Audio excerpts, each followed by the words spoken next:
Yahobu, Bapak Ibu Pendeta, Sinenge, Majelis dan warga Gereja Amin, ini adalah channel YouTube Sinode Gereja Amin.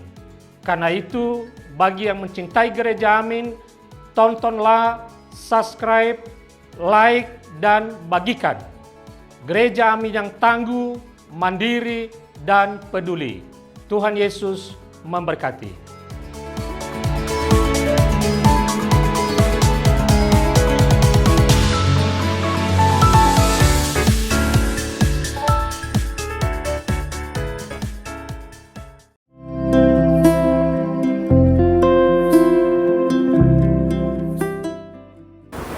Hai Teens, jumpa kembali dalam acara TFC hari ini.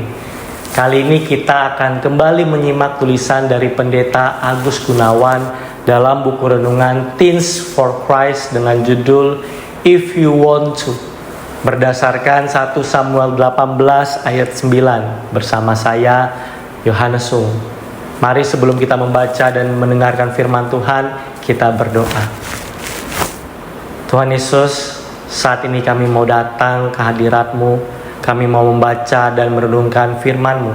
Biarlah firman-Mu ini boleh terus berbicara kepada kami, dan itu boleh mengubahkan hidup kami.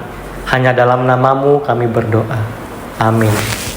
Nah, yang akan menjadi pusat perenungan kita hari ini adalah dari 1 Samuel 18 ayat 9. Saya bacakan untuk kita semua. Sejak hari itu Saul selalu dengki terhadap Daud. Teens, ada kutipan menarik berbunyi, If you want to, you will find a way. If you don't want to, you will find excuses. Kutipan ini ditujukan kepada setiap orang yang menghadapi berbagai tantangan saat ingin melakukan perubahan dalam hidup.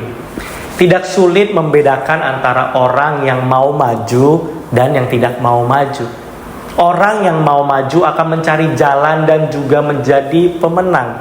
Sedangkan yang tidak mau maju hanya akan mengeluh dan menjadi pecundang. Nah, setelah mengalahkan Goliat, Saul dan Daud dielu-elukan oleh banyak orang. Kepada Daud diperhitungkan berpuluh-puluh ribu musuh yang dikalahkan. Sementara kepada Saul dikatakan hanya beribu-ribu. Sambutan umat Israel ini membuat Saul marah dan dengki kepada Daud. Alih-alih ia ikut bergembira atas kemenangan yang diraih, Saul justru malah merasa iri dan mencari cara untuk membunuh Daud. Saul menjadi seorang pecundang, bukan pemenang. Sebaliknya, Daud adalah seorang pemenang. Meskipun Saul membenci Daud tetap menghormati Saul sebagai raja yang diurapi oleh Tuhan. Daud sama sekali tidak memiliki keinginan untuk menyingkirkan Saul dengan mencelakakannya.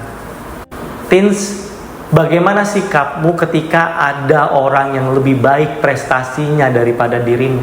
Apakah kamu memilih untuk marah dan membencinya? Jika kamu memiliki cara berpikir seorang pemenang, kamu pasti tidak akan iri terhadap kelebihan temanmu. Sebaliknya, kamu akan mencari cara untuk bersaing secara sehat dengannya. Kamu akan belajar lebih giat dan berjuang agar dapat berhasil seperti temanmu. Kiranya ini yang boleh terus kita bawa di dalam kehidupan kita. Mari kita berdoa.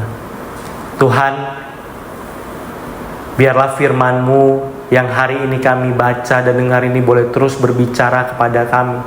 Ketika mungkin kami melihat ada teman kami yang hidupnya lebih baik, bahkan lebih pintar, lebih punya banyak hal di dalam hidupnya, itu tidak membuat kami menjadi pecundang, itu tidak membuat kami jadi patah semangat, tapi bantu kami untuk boleh menghidupi ini lebih semangat, melihat kasih-Mu dalam hidup kami itu jauh lebih besar, ya Tuhan. Dan biarlah itu menjadi semangat kami untuk boleh terus bertumbuh, membangun hidup kami, membangun diri kami untuk kemuliaan nama-Mu. Hanya dalam nama-Mu Tuhan Yesus kami berdoa. Amin. Demikian renungan kita hari ini. Jangan lupa subscribe, like, dan bagikan kepada yang lain. Tuhan memberkati.